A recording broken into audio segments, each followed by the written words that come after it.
नमस्कार, आप देख रहे हैं डिजिटल न्यूज और टाइम मीडिया भोजपुर। मैं हूं आपके साथ नरसिंह सम्राट। दोस्तों, इस वक्त हमारी मौजूदगी जो है बिहार के राजधानी पटना में है। आप एक नाम सुने होंगे जो फिलहाल अभी सांसद है, नाम है उनका चंद्रशेखर आजाद जी। उनकी एक अपनी पार्टी समाज कांसीराम पार्टी, उसी पार्टी से सर को टिकट मिला है मोहनिया से। तमाम मुद्दे पर बातचीत करेंगे, तो बने रहिएगा वीडियो में। कैसे हैं सर?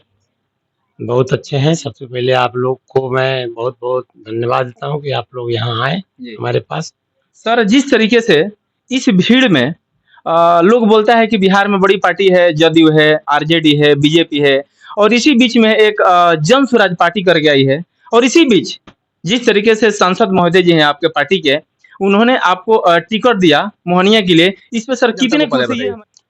खुश तो बहुत हैं और खुशी का ठिकाना वो समय बताएगा जब हम अपने आज़ाद समाज पार्टी कांसीराम जी के सिंबल पर बिहार में मोहनिया का सीट हम निकाल के और अपने पार्टी के राष्ट्रीय अध्यक्ष के चरणों में समर्पित करेंगे।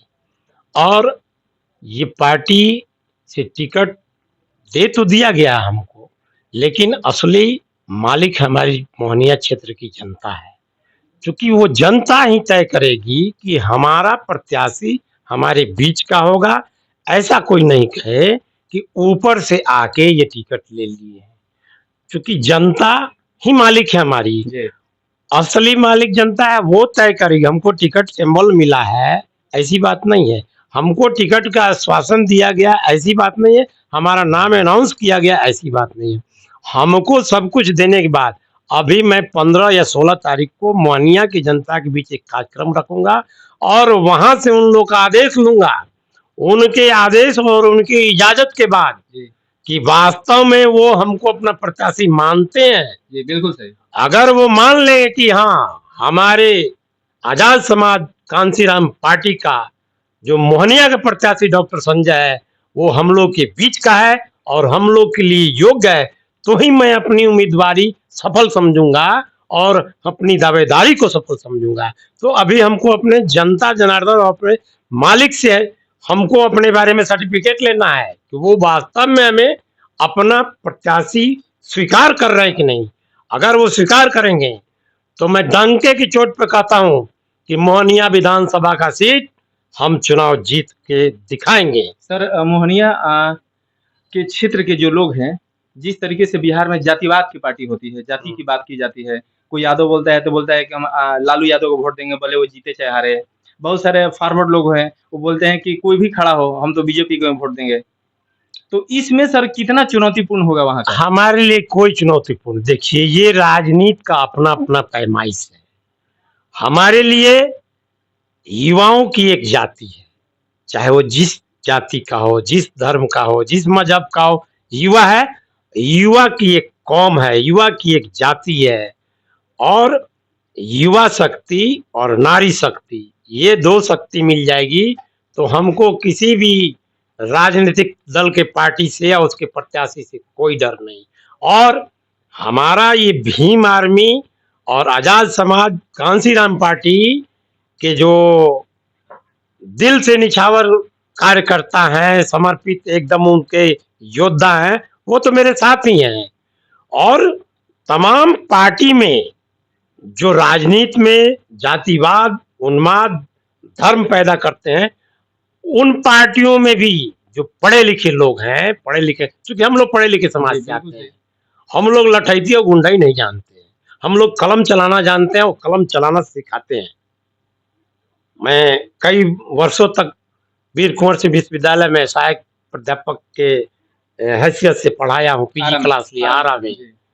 तो वो 5-10 साल का तजुर्बा है। पटना उच्च न्यायालय में हमने प्रैक्टिस किया, वो भी 5-10 साल का हमको तजुर्बा है। और जिंदगी में सामाजिक कार्यक्रम करने का हमें बड़ा ही अनुभव रहा है। तो युवाओं का जो मामला है वो जाति से नहीं जोड़ना चाहिए, क्योंकि पढ़े लिखे युवा हर जाति में, हर धर्म में है, और बेरोजगार युवा हर जाति हर धर्म में है। मैं उसको जाति और धर्म से निकाल के युवाओं को एक प्लेटफॉर्म पे लाऊंगा और उनको एक प्लेटफॉर्म दूंगा। सर, मुख्य मुद्दा क्या होगा आपका वहाँ पे? हमारा सबसे मुख्य मुद्दा होगा शिक्षा, जी। स्वास्थ्य और सम्मान। जी। शिक्षा, हर प्रकार की शिक्षा होनी चाहिए। जी। हम आईए, बीए, मैट्रिक और पीएचडी को शिक्षा नहीं मानते। जी। हम एकदम प्रोफेशनल एजुकेशन की बात करेंगे, जिसको पढ़ने के बाद कोई अपने आप को बेरोजगार नहीं महसूस करेगा। वरना ये तो सरकार की जो नीतियां हैं, जो 3 साल का मास्टर डिग्री ये ग्रेजुएशन होता था 4 साल का कर दिया, ये सेमेस्टर वाइज एग्जामिनेशन लिया जा रहा है। ये तो रोजगार में लोग डिग्री पाके रुक जाए, इसलिए ये 3 साल का ग्रेजुएशन होता था तो 5 साल लगता था, अब 4 साल का हो गया तो 6 साल लगेगा। तो युवा पढ़ने के बाद नौकरी न मांगे, इसलिए रोकने की ये नीति है। ये सरकार का पैलवर नीति है, शिक्षा नीति।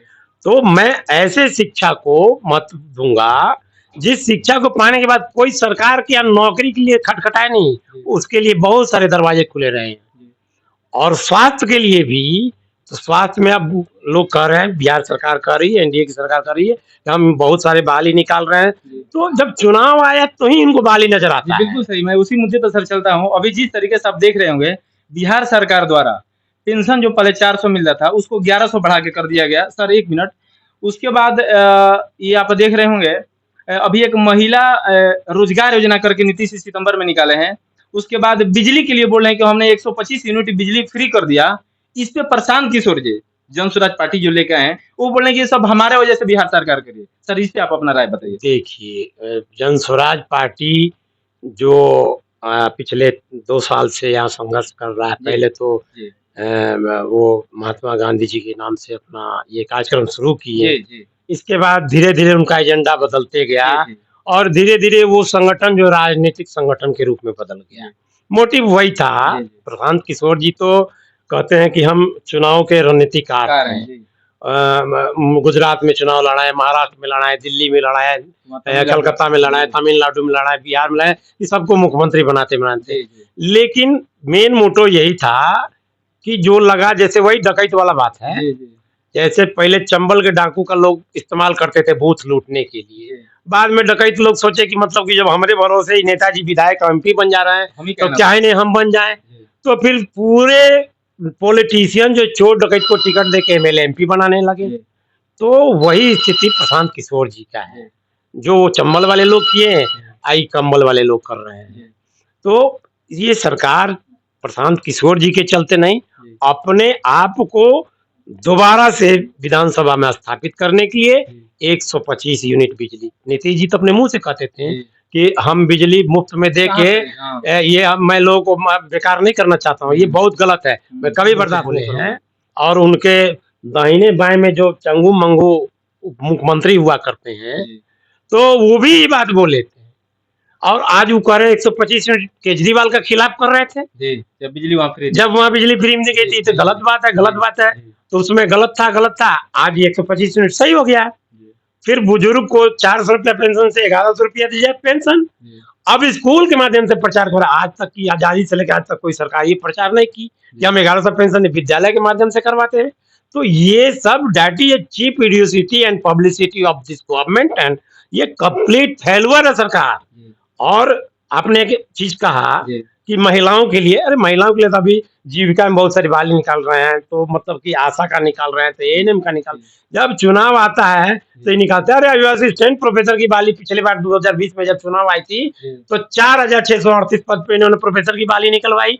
और इतना घोर मट्ठा करके रख दिया इन लोगों ने, सरकार के मंत्री ने, शिक्षा मंत्री ने, विश्वविद्यालय सेवा आयोग के चेयरमैन, और ये सरकार कि 2020 का असिस्टेंट प्रोफेसर का बहाली तो 25 में पूरा नहीं हो पाया, और एक बहाली में 2 बार उसकी विज्ञप्ति बदल गई। आज तक इतिहास में ऐसा नहीं हुआ।